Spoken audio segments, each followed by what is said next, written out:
दोस्तों आज हम एक horror thriller film No Escape Follow Me को एक्सप्लेन करने वाले हैं। मूवी का कॉन्सेप्ट एस्केप रूम जैसा ही है। इसके मेन कैरेक्टर्स हैं कोल, एलेक्सी, डैश, सैमंथा, एरिन और थॉमस। पर मूवी में एक ट्विस्ट है। तो चलिए मूवी को शुरू करते हैं। मूवी की शुरुआत में हम कोल को देखते हैं जो कि एक सोशल मीडिया इन्फ्लुएंसर होता है जो कि पूरी दुनिया घूमते हुए व्लॉग बनाता है और अपनी ऑडियंस से अलग अलग तरह के चैलेंजेस लेता रहता है। मतलब कि वो लॉगन पॉल होता है। उसे अपने चैनल पर वीडियोस बनाते हुए 10 साल हो चुके होते हैं।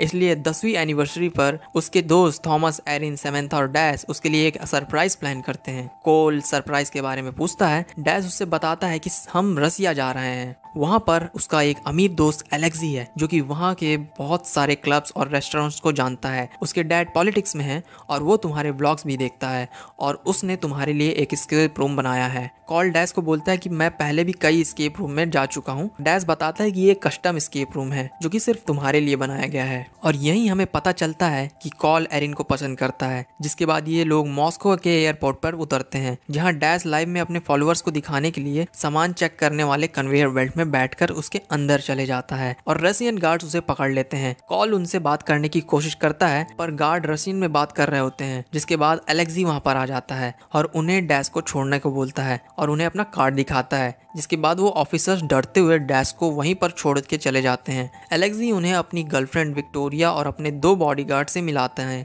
और बोलता है कि मैं जहाँ भी जाता हूँ ये मेरे साथ जाते हैं। एलेक्सी उन्हें अपने घर लेकर जाता है और उसका घर बड़ा ही लग्जरियस होता है। जिसके बाद एलेक्सी उन्हें क्लब लेकर जाता है। यहाँ पर सब मज़े करना चालू कर देते हैं और कॉल सबका वीडियो बना रहा होता है। जिसके बाद कॉल इंस्टाग्राम पर लाइव आ जाता है और एलेक्सी से सरप्राइज के बारे में पूछता है। पर तभी वहाँ पर 2 ट्विन सिस्टर्स एलिका और एलिना आ जाती हैं और वो कॉल को बताती हैं कि वो भी उसके व्लॉग देखती हैं। जिसके बाद कॉल उनके साथ लाइव वीडियो बना रहा होता है और पीछे कुछ गुंडे एरिन को तंग कर रहे होते हैं। कॉल एरिन के पास जाता है और उन गुंडों से झगड़ा करने लगता है। वहाँ पर एलेक्सी भी आता है पर वो गुंडे एलेक्सी के बोलने पर भी वहाँ से नहीं जाते और उनमें से एक गुंडा गन निकाल लेता है। एलेक्सी उसे शांत होने को बोलता है। तब उसके बॉडीगार्ड आते हैं और वो उन गुंडों को वहां से भगा देते हैं। पर जाते जाते वो गुंडे उन्हें धमकी देकर जाते हैं। जिसके बाद ये सब लोग क्लब से बाहर निकल जाते हैं। कार में सब बात करते हैं कि वो गुंडे एलेक्सी को जानते थे। यहाँ पर कॉल बोलता है काश वो सब कुछ कैमरा में रिकॉर्ड हो गया होता। जिसके बाद कॉल माफी मांगता है और ये लोग होटल पहुंचते हैं।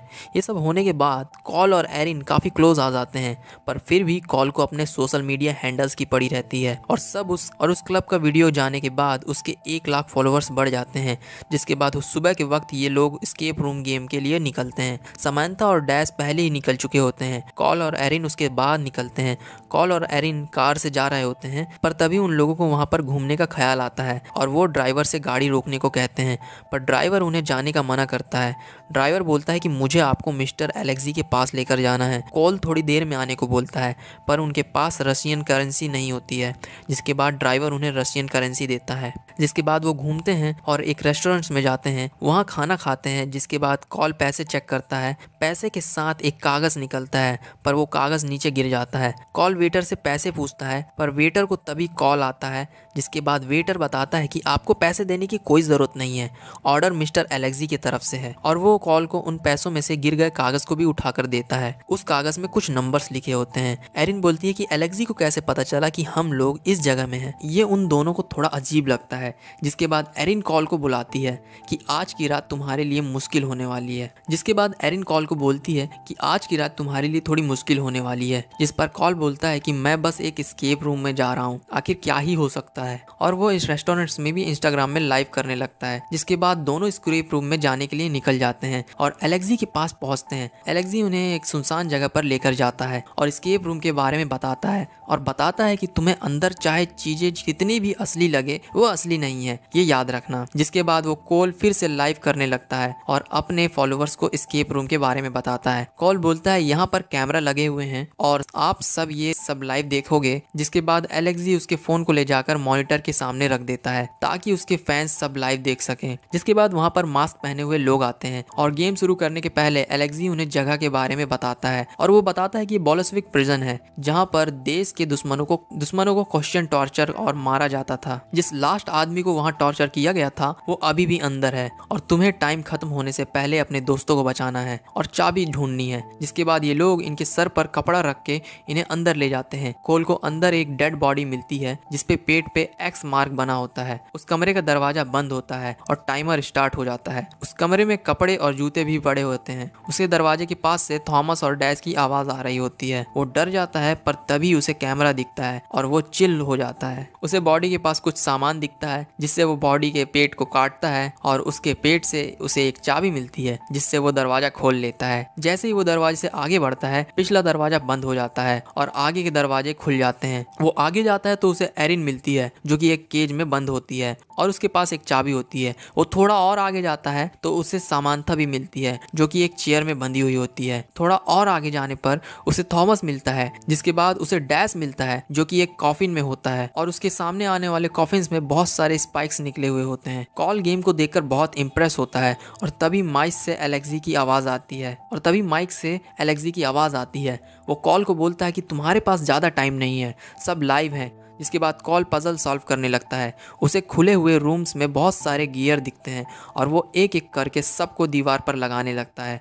पर उसे जितना टाइम लग रहा होता है उतना ही स्पाइक डैश के पास आ रहे होते हैं और थॉमस के हाथ खींच रहे होते हैं। थॉमस को तो काफ़ी दर्द भी होने लगता है पर कोल टाइम पे गियर लगा लेता है और थॉमस और डैश छूट जाते हैं। जिसके बाद ये लोग समैंथा के पास जाते हैं जो कि एक इलेक्ट्रिक चेयर में होती है और उसके सामने एक मेज़ पजल होती है जिसमें उन्हें एक बॉल को बिना बॉर्डर से छुआए सेंटर तक ले जाना है। कॉल ये करने की कोशिश करता है पर बॉल बॉर्डर में छू जाती है जिससे समैंथा को झटका लगता है। पर डैश को ये सब मजाक लग रहा होता है इसलिए वो बार बार बॉल को बॉर्डर पर छुआता है। पर थॉमस को पता चलता है कि समैंथा को सच में इलेक्ट्रिक शॉक लग रहा है। वो डैश को रोकता है जिसके बाद डैश जल्दी से उस मेज को सॉल्व करने लगता है जिसमें समैंथा को बहुत झटके लग रहे होते हैं। डैश बॉल को सेंटर में पहुंचा देता है और समैंथा का दरवाज़ा खुल जाता है। जिसके बाद ये लोग समैंथा को चेयर से निकालते हैं। समैंथा की हालत बहुत ख़राब हो चुकी होती है। समैंथा गेम छोड़ने को बोलती है पर उन्हें कोई आवाज़ नहीं आती। एलेक्सी भी उनसे बात करना बंद कर देता है और सब डैश से सवाल पूछने लगते हैं और यहाँ डैश सबको बताता है कि वो भी एलेक्सी को ठीक से नहीं जानता, वह बस उससे कुछ समय पहले मिला था इस एस्केप रूम के लिए। सब डैश पर गुस्सा होते हैं और सबको समझ में आता है कि ये कोई नकली गेम नहीं असली गेम है जिसमें इनकी जान भी जा सकती है। जिसके बाद ये लोग एरिन के पास जाते हैं जो कि एक केज में बंद होती है और उसमें पानी भरने लगता है।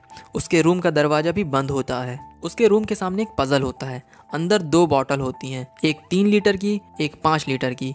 और पजल ये होता है कि इन्हें बॉटल में 4 लीटर पानी भरना है। इसका जवाब बड़ा ही इंटरेस्टिंग है तो आप लोग भी देखिएगा, सिंपल सी टेक्नोलॉजी है। और थॉमस ने डाई हार्ड तो देख रखी होती है इसलिए इसको इसका जवाब पता होता है। जिसके लिए वो 5 लीटर वाली बोतल को भरता है और उसका पानी 3 लीटर वाली बोतल में पलट देता है जिससे 5 लीटर वाली बोतल में 2 लीटर पानी बचता है और 3 लीटर वाली बोतल भर जाती है। जिसके बाद वो 3 लीटर वाली बोतल का पानी खाली कर देता है और 5 लीटर वाली बोतल का 2 लीटर पानी 3 लीटर वाली बोतल में डाल देता है जिससे 5 लीटर वाली बोतल खाली हो जाती है और 3 लीटर वाली बोतल में 2 लीटर पानी होता है। जिसके बाद वो दोबारा 5 लीटर वाली बोतल को फुल करता है, 1 लीटर पानी 3 लीटर वाली बोतल में डाल देता है जिससे 3 लीटर वाली बोतल फुल हो जाती है और 5 लीटर वाली बोतल में 4 लीटर पानी बचता है और पजल सॉल्व हो जाता है। पर वो अभी भी एक केज में फंसी होती है और उसमें पानी भर रहा होता है। कॉल और बाकी सब ऊपर से केज को खोलने की कोशिश करते हैं पर लॉक बहुत टाइट होता है। जिसके बाद वो एलेक्सी को गेम बंद करने को बोलने लगते हैं पर उन्हें एलेक्सी की आवाज नहीं आती। जिसके बाद कॉल एक गियर को लेकर आता है और उसे एक कांच पर मारने लगता है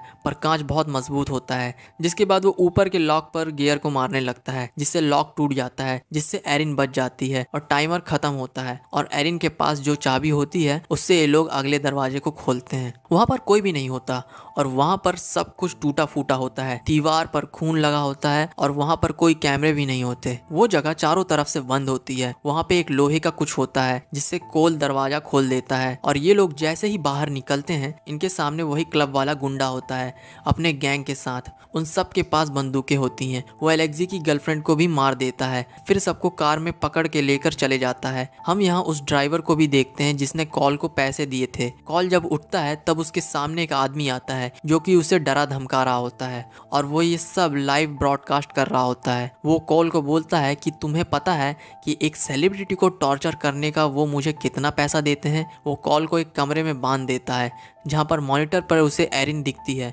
इसके थोड़ी देर बाद मॉनिटर पे उसे समैंथा दिखती है।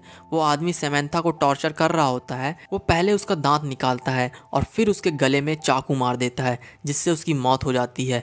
ये देखने के बाद कॉल अपनी हथकड़ियाँ खोलने की कोशिश करने लगता है और अपने हथकड़ियों को जोर जोर से बेंच पर मारने लगता है, जिससे उसकी हथकड़ियाँ खुल जाती हैं और उसे ऊपर वेंटिलेशन सिस्टम दिखता है। वो वेंटिलेशन सिस्टम से भागने लगता है। जब वो आगे जा रहा होता है तब उसे रास्ते में डैश दिखता है। वही आदमी डैश को टॉर्चर कर रहा होता है। एक मशीन लेकर वो डैश का हाथ काट देता है। ये सब कॉल देख रहा होता है और उससे थोड़ी सी आवाज़ होती है, जिसके बाद कॉल वहाँ से भागने लगता है, जिसके पीछे वो लोग पड़े होते हैं। कॉल भागते हुए एक दरवाजे के पास पहुँचता है, पर उस दरवाजे पर कोड लगा होता है। कॉल पैसे में मिले हुए उस कागज़ पर लिखे कोड को ट्राई करता है और दरवाज़ा खुल जाता है, जिससे वो बाहर जाता है। बाहर वही ड्राइवर होता है जिसने कॉल को पैसे और वो कागज़ दिया था। कॉल उससे सवाल पूछने लगता है और उसे बताता है कि मैं मदद करना चाहता हूँ। वो कॉल को अपना कार की चाबी देता है और छुपने को कहता है। तभी वहाँ पर वो लोग आ जाते हैं और ड्राइवर को मार के अंदर ले जाते हैं। कॉल कार में बैठता है, पर जाने की बजाय वापस अंदर चले जाता है। अंदर थोड़ा आगे उसे थॉमस मिलता है और थॉमस का चश्मा टूटा हुआ होता है। कॉल उसे साथ लेकर आगे बढ़ने लगता है। आगे बढ़ते हुए ये कमरे में पहुँचते हैं और उसे डैश और समैंथा के डेथ के बारे में बताता है और थॉमस के कमरे में थोड़ी सी आवाज़ हो जाती है, जिससे इन्हें वहाँ से भी भागना पड़ता है और आगे उन्हें वही एक गार्ड मिलता है जो कि गोली चलाते हुए उनकी तरफ आगे बढ़ने लगता है। थॉमस कॉल को धक्का दे देता है और वो गार्ड थॉमस को साथ लेकर एलिवेटर में नीचे गिर जाता है, जिससे उसकी मौत हो जाती है। उस गार्ड की गन वहीं छूट जाती है। उस गन में कोई गोलियां नहीं होती। थोड़ा आगे जाने पर उसे एलेक्सी दिखता है और वही इस सब का मास्टरमाइंड होता है। उसके साथ वो क्लब वाला गुंडा और वो टॉर्चर गाय भी होता है। यहाँ पर एलेक्सी उस ड्राइवर को गोली मार देता है और थोड़ी आगे जाने के बाद कॉल को एरिन मिलती है। कॉल रूम में जाता है तो उसे वही आदमी टॉर्चर कर रहा होता है और वो गन दिखाते हुए कॉल को दूर रहने को बोलता है। कॉल भी उसे मारने की धमकी देता है। एरिन का थोड़ा हाथ पैर खुल जाता है, जिससे वो उस आदमी को धक्का दे देती है और कॉल जल्दी से अपने गन में गोलियां भरकर उसे शूट कर देता है, पर गोली उसके कंधे पर लगी होती है, जिससे उसे कुछ नहीं होता और वो वहीं पर एरिन को भी मार देता है। जिसके बाद गार्ड उसे लेकर जाते हैं, पर कॉल उनसे बचकर भाग जाता है। कॉल खुद को एक कमरे में बंद कर लेता है। कमरे में उसे एक रास्ता दिखता है। वो वहां से जाता है तो वो एक बड़ी सी जगह में पहुंच जाता है, जहां पर पहले से एलेक्सी फोन लिए हुए होता है। वो कॉल से पूछता है कैसा लग रहा है सब कुछ खोने पर। कॉल उस पर जानलेवा हमला कर देता है। एलेक्सी उसे समझाने की कोशिश करता है, पर कॉल उसे मारता रहता है और गन उसके मुंह में मारते हुए उसकी जान ले लेता है। जिसके बाद वहां पर एक वीडियो चलने लगता है, जिसमें कॉल बता रहा होता है कि मेरे दोस्तों ने मुझे प्रॉमिस किया है कि 3 महीने बाद एक बहुत ही बड़ा सरप्राइज देने का। और वहां पर सभी लोग आने लगते हैं और कोई भी मरा नहीं होता है। डैश चिल्लाते हुए आ रहा होता है कि ये एक प्रैंक है, पर सब वहां पर एलेक्सी की बॉडी देखकर शॉक हो जाते हैं। और वहां पर वीडियो चल रहा होता है बिहाइंड द सीन का, जिसमें एलिवेटर के नीचे कुशन रखा होता है ताकि उन्हें लगे ना। हाथ काटते वक्त सब कॉल का विजन ब्लॉक कर दिया करते हैं ताकि उसे प्रैंक का पता न चले। होटल वाले सारे रशियन गुंडे सारे एक्टर्स थे। कान काटने के लिए नकली कान का यूज किया गया। एरिन के पास पानी में सांस लेने के लिए था और ये सब लाइव चल रहा है। दरअसल कॉल के दोस्त उसे उसकी 10वीं एनिवर्सरी पर एक बहुत बड़ा सरप्राइज देना चाहते थे, जिसे वो कभी ना भूले। ये सब होने के बाद कौन भूलेगा। और मूवी के लास्ट में कैसे उसके दोस्तों ने 3 महीने में ये सब प्लान किया, ये दिखाया जाता है और मूवी खत्म हो जाती है। आपको मूवी कैसी लगी कमेंट में ज़रूर बताइएगा और इस तरह की मूवीज़ के लिए प्लेलिस्ट जरूर चेक करिएगा।